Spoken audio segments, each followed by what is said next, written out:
This week we're going to look at the August NAB Business Conditions Survey. We're going to look at on an individual sector basis, and then we'll also have a look at the relationship between NAB business conditions, GDP growth, jobs, and equity market performance. But let's just start with a quick overview of the industry breakdown. And what this chart is showing you, the red dot for each of these industry sectors is the latest observation. You can see the range for each of those, and then the middle quintiles are the coloured shaded areas. So as we scan across the different industries, I guess that the one that stands out is retail. That's the light blue. It's probably the only sector that is registering a business conditions below their average. Just about every other industry is experiencing, at worst, average business conditions. The standouts probably would appear to be construction, which is somewhat interesting, as well as manufacturing also doing quite well, and of course mining has also improved.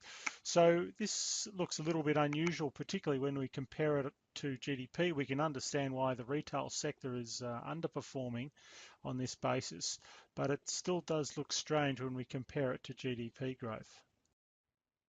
When we look at the correlation of the NAB business conditions with measures of GDP, we can see that over the past, well, we're looking at the past 20 years, it's had a correlation over that period with non-farm GDP, real GDP growth of around about 0.36. If we can click on there, we can see the relationship. So it's been a pretty reasonable relationship until really the last probably 7 or 8 years, and in particular the last 2 to 3 years where the two have diverged. We only have to look at the last say 60 months to get a better idea of this.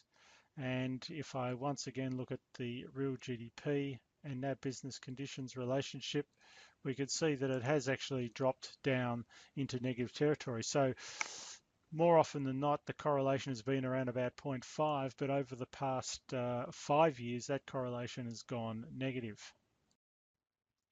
So just looking at that once again, you can see here the NAB Business Conditions Index in the blue has reached new highs for this cycle. And in fact, that's occurred at the same time that GDP growth has basically fallen to new lows for this particular cycle. What about some of the other relationships? We often look at employment and the NAB Business Conditions Index. And indeed, the relationship has been a bit better, although once again that has diverged from time to time over the past few years, although it seems to be re-exerting itself. So typically a rising business conditions index will be consistent with stronger employment. And then when it comes to looking at earnings, we should have the earnings chart here. Yes, so this one's just showing trailing earnings and the NAB business conditions, and likewise it's been a reasonable relationship over the long term, but once again has broken down somewhat in recent years. What about the relationship between the NAB business conditions and the equity market? So what we're doing here is we're splitting up the NAB business conditions into 4 phases, periods where it's rising and above average, and that's the situation we find ourselves in at the moment. It's well above average and has been lifting. And we're looking at 3-month performance from the Australian equity market. So when that's been true, so a strong stage of the cycle according to the NAB business conditions, the equity market has returned an average 3.7% for 3 months, and it's been positive 74% of the time versus doing about 2% in all other stages of the cycle. When the NAB business conditions has been below average and rising, so coming out of a downturn, once again, the returns have been pretty solid, 3.9% average 3-month returns, positive 72% of the time. And clearly the worst period of the cycle has been below average and declining. And during these periods, the equity market has returned an average 3-month result of 0.9 versus 3.12 the rest of the time, and it's been positive 62% of the time.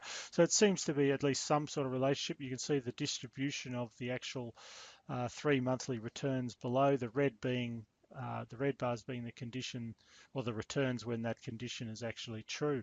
There's also some discussion around the impact or the relationship between NAB business conditions and small industrials, which traditionally have been more domestic focused.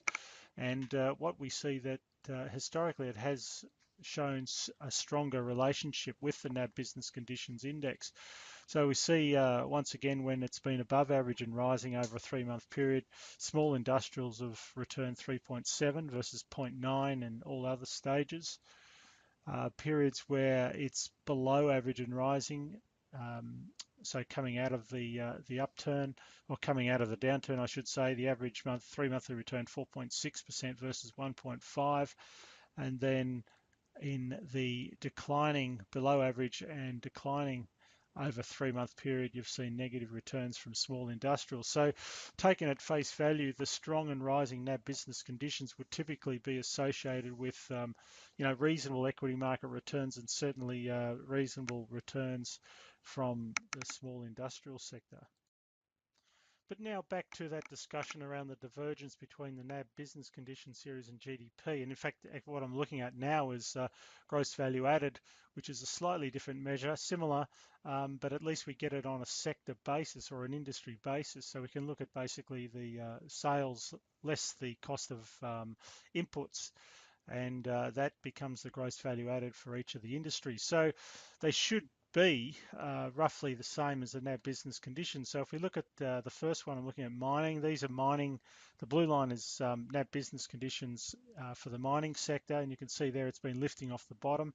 The red line, or the pink line, is the annual change in gross value added in the mining sector. You can see there's really no real clear relationship between these two, so we're not really sure what is happening at that level. But let's look at some of the other sectors. The NAB business conditions for manufacturing has certainly shown a solid improvement, and you can see here the relationship between the NAB manufacturing index and the gross value added has generally been a good one, but once again over the last 12 to 18 months we've seen a breakdown. The NAB, the manufacturing index, has actually lifted to new highs almost for the cycle.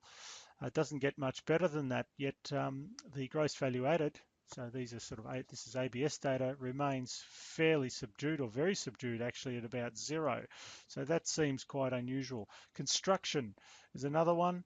If we look at construction, it's been a reasonable relationship, I suppose, but once again in the last period we've seen the construction NAB index push up to new levels, new highs for this cycle. At the same time, the construction indicator, as measured by gross value added, has gone in the opposite direction. Retail is a big sector, obviously, and a very important one, and the relationship here stacks up reasonably well. So the blue line is NAB business conditions retail, and that's basically, in negative territory, as is the gross value added for the retail sector, which is actually not negative, but very low at around about 2%. So that that relationship seems to hold up between, that sort of national accounts measure versus the NAB business conditions index. For wholesale, let's look at wholesale, and once again the relationship is a pretty good one. So whatever we're seeing on the NAB survey, which has been quite strong in the wholesale sector, generally stacks up as well in gross value added.